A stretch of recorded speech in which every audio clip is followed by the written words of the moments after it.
அஸ்ஸலாமு அலைக்கும் வரஹ்மத்துல்லாஹி வபரகாத்துஹு. தினமும் ஒரு தெளிவு.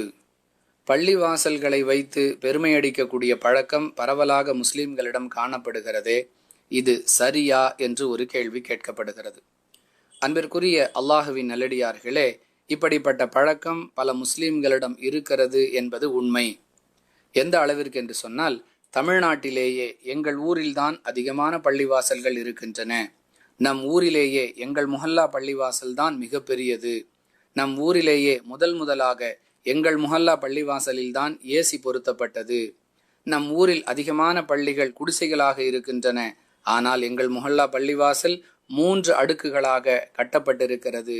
இது போன்ற வாசகங்களை சொல்லி பள்ளிவாசல்களை வைத்து பெருமை அடிக்கக்கூடிய பழக்கம் மக்களிடம் இருப்பது உண்மை. இது குறித்து ரசூலுல்லாஹி ஸல்லல்லாஹு அலைஹி வஸல்லம் அவர்கள் சொல்லக்கூடிய எச்சரிக்கை அபுதாவூத் எனும் நூலில் 379வது எண்ணிலும், நசயி எனும் நூலில் 682வது எண்ணிலும், இப்னு மாஜா எனும் ஹதீஸ் நூலில் 731வது எண்ணிலும், அஹ்மத் எனும் நூலில் 11931வது ஹதீஸாகவும் பதிவு செய்யப்பட்டிருப்பதை பார்க்கிறோம். மனிதர்கள் பள்ளிவாசல்களை வைத்து பெருமை அடிப்பது உலக அழிவு நாளின் அடையாளங்களுள் ஒன்றாகும் என்று அல்லாஹுவின் தூதர் ஸல்லல்லாஹு அலைஹி வஸல்லம் அவர்கள் குறிப்பிடுகிறார்கள். இவ்வாறு பள்ளிவாசல்களை வைத்து மக்கள் பெருமை அடிக்க துவங்கிவிட்டார்கள் என்றால் நாம் உலக அழிவு நாளை நெருங்கி கொண்டிருக்கிறோம் என்பது இதற்குரிய அடையாளம் என்று அல்லாஹுடைய தூதர் அவர்கள் தெளிவுபடுத்துகிறார்கள். எல்லாவற்றிற்கும் மேலாக இப்படி பள்ளிவாசல்களை வைத்து பெருமை அடிப்பதால் யாருக்கு என்ன பயன்?